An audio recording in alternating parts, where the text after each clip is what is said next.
Dragon Age, the Veilguard. This is another one that people are looking at. Okay, people are keeping an eye on. Skeptical eye. They have had a lot of people, I don't know if get upset is the right word, but a lot of people have been weirded out at the shift in tone and combat because they feel like it's a much more action adventure style game than a classical RPG. And I think it's because BioWare made a decision early on in the development of this game that old school CRPGs are kind of a thing of the past. They're very, very niche. So we're going to focus on action adventure gaming, which is where most people seem to be gravitating towards, because especially when a lot of the early design decisions were being made for this game, reportedly back like in the 2017-18 era, the games that were really popping off were games like Horizon, or games like, The Witcher 3 had recently popped off, or Breath of the Wild, or God of War 2018. Those are the games that were commanding a lot of attention. So that's kind of the route that they went. And then Baldur's Gate 3 happened, which kind of throws the entire thesis out. But that's, at the end of the day, what Dragon Age, I think, is going to struggle with, is that they are going to be compared to something, right? Like, if there's no way this game comes out and is just its own monolith, okay? It's going to be compared to something like a Baldur's Gate in terms of RPG mechanics if they try to focus on that and lean into that. If it leans more into action adventure, it's going to be compared to things like a God of War or other action adventure games in the fantasy realm as well. And so they've got to try to figure out how they're going to differentiate themselves and how they're going to be defined. Do they want to go up and try to advertise this and push it as an RPG first and foremost? They can do that, but that's going to lead to some interesting debates over whether it can hold up to the Baldur's Gate 3 standard, which has been raised, of course. It's a very exceptionally good game, certainly, but it has raised the bar in terms of what people can expect from RPGs and the dynamics and variability that comes with that. But then if they lean into action adventure, they have to live up to the scope and scale and fun factor of a lot of those games. So it's a tricky thing to figure it out, to figure out how they want to frame it. But one of the biggest shifts is that they've changed how you interact with your companions, specifically during combat. And some people are really excited. Other people are just curious. My wife, Nikki, is a die-hard Dragon Age fan. She loves Origins most of all, but she's been keeping a close eye on this. And when she saw the trailer breakdown of how they were doing this, she was just very, That was her reaction. It's very, very strange. Curious, intrigued, but not sold on it immediately. It wasn't a feature shift where it's like, that's just objectively better. That's way better. People are either like turned off by it because they were hoping it would be more Inquisition style, or they're like all in for it. Or rather, they're not all in for it.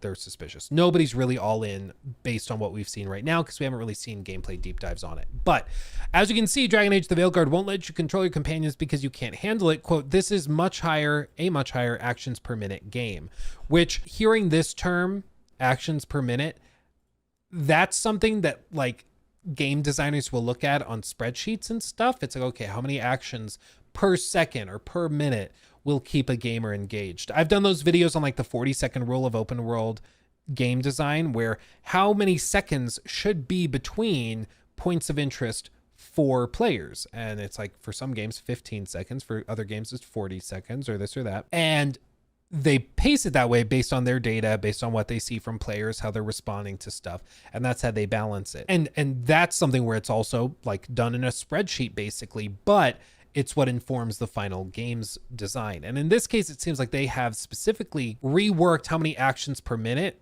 are required by the player. So players are much more engaged than they would have been in other games where maybe you just set up your party members and let them basically fight the boss for you. They describe in this article, speaking to Edge magazine, game director Corinne Bush, I don't know, explained why the Dragon Age the Veilguard is dropping the party controlling formula of previous games, even as it drops your companion count from 3 to 2. Quote, on the experiential side, we wanted you to feel like you are Rook, Bush explained. You are in this world. You're really in focus on, or you're really focused on your actions. We wanted the companions to feel like they, as fully realized characters, are in control of their own actions. They make their own decisions. That's a major deviation from the rest of the series, but Bush says that there's a simple reason for that. Dragon Age: The Veilguard is, quote, a much higher actions per minute game. It is more technically demanding on the player, so when we tried allowing you full control of your companions as well, we've found it is, or what we found is it wasn't actually adding to the experience. In fact, in some ways, it was detrimental, giving the demanding nature of just controlling your own character. And I do think that this is fair. And the one thing that gets me encouraged is that they actually did try. When we tried allowing you full control of your companions as well, what we've found is it wasn't actually adding to the experience. So they did testing and found that when they gave you control of the other characters, it was actually leading to situations where people were like frustrated that they couldn't keep up with it because there was just too much going on, which can certainly happen. Not every game should give you full control over absolutely everything. Bush admits that the substantial nature of this change might seem jarring, but it's backed up by BioWare's playtesting. Quote, I will admit that on paper, if you just read that you have no ability to control your companions, that might feel like something that was taken away. But in our testing and validating with players, what we find is they're more engaged than ever. While you won't have full control of your characters, you will still be able to shape some of their movements in combat. Bush references returning rogue Lace Harding, saying that, quote, she is her own realized individual. She's got her own behaviors, how she prioritizes targets, whether she gets up close and draws aggro or stays further back at range. But you'll be able to direct her in combat by activating her abilities from the wheel. Those abilities are part of BioWare's big push towards combo-based combat. The developer offers an example where one companion uses a gravity well style spell, another slows time, and then the player drops a big AoE nuke on top of your grouped slowed enemies. Bush says that she thinks about, quote, this strategic layer to combat as a huddle, where you're figuring out how you want to huddle or handle the situation based on the information you have on the encounter and how you and your companions synergize together. It's undoubtedly a big change to the traditional Dragon Age formula, but Bush's suggestion that the change has been almost forced on BioWare by the Veilguard's added complexity is certainly an intriguing one. The added combo system also suggests that you won't feel entirely without a tactical layer. And if what she says about testing feedback is true, then perhaps this will have a bigger impact on BioWare's RPGs moving forward. I mean, there's like 3 or 4 references to it, but they keep going back to data-driven design decisions and player testing. And I think this is one of those things where you can find positives and negatives either way. In some cases, I think people can look at this and be like, oh, great, they're testing games, and then they're going to rely on what these like 5 people in a playtesting session said to design the rest of the combat system. Oh, great, here we go. And I can understand that sentiment from people. On the flip side, there's studios like Bethesda Game Studios, who up until I think it was Fallout 76 was the very first time they ever openly discussed using playtesters for anything. They designed all of their games previous to that, just playing it in-house, not letting anybody else come in and playtest stuff, because they figured, well, we're gamers, we're players, we'll just playtest it ourselves, basically. And it restricted the outside feedback that could be helpful. So I think no matter which way you go, you could see the playtesting as a positive. You could also see it as maybe a negative. You could see them getting too bogged down in the stats and in the data.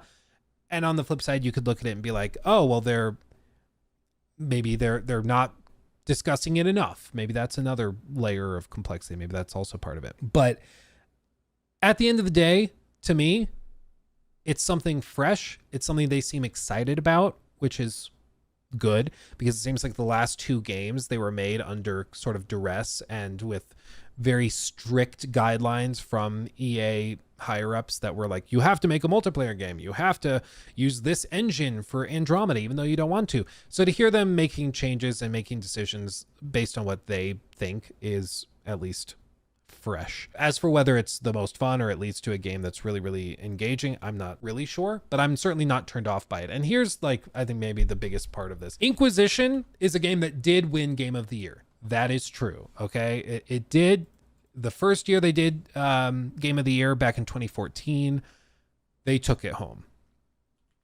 But if we pull up just gameplay of Dragon Age Inquisition, okay, I think if they released this in 2024, I think the game would struggle to find more mainstream appeal. Because even back in the day, a lot of people complained about how oversized Inquisition was. It was a game focused very much on quantity first and foremost above quality. So there was a lot of repeated content. There was a lot of grind involved with stuff. And I mean, there's all sorts of memes about it too. But I mean, you can see this very, very tactical based combat system where you're directing exactly where people should go, where they should stand, what they should do. And this is from a promotional thing they did back August of 2014 from Gamescom. And I do think some players would really, really like this. But the game isn't turn-based. It is real-time with with RTS systems like this. And so I don't blame them for wanting to shake it up and try something different. And like somebody alluded to in chat, I just think no matter what they would have done, there would have been somebody upset. If they did Inquisition again, people would be like, oh, Inquisition was bad. It shouldn't have won Game of the Year 2014.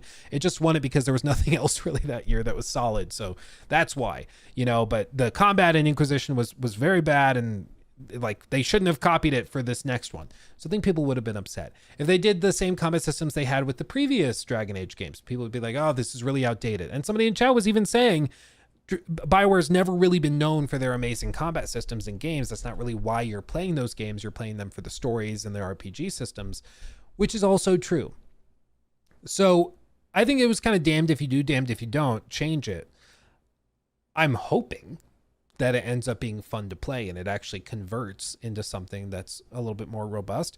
And what I'll say is that what we saw in that gameplay footage they dropped was promising. I think it looked decently solid, and it didn't look as slow and kind of clunky as Inquisition's combat, which was promising at the very, very least. Thought Shadow of Mordor should have won in 2014. Yeah. I mean, I think probably as well. I always think that Shadow of Mordor dropped in 2013, but I think you're right. It was 2014. Yeah, September 30th, 2014. Yeah, easy clap. That should absolutely have taken it. The only fear I have with this game is the modern audience story. The character design is very ugly and modern audience. Honestly, they have a certain art style with this, specifically like face shapes and stuff. And I know some people have said that they find it really ugly. I personally don't find it ugly or particularly bad. I just don't. I'm not too worried about that. I do know that some people are worried about the writing, and I think that is perhaps more fair, because I think it's I don't know. I can't imagine that if you have 2 back-to-back flops that you've retained most of that talent, I just have to imagine that a lot of those people that made those early games really, really good and the writing really, really good, that they stay on that level.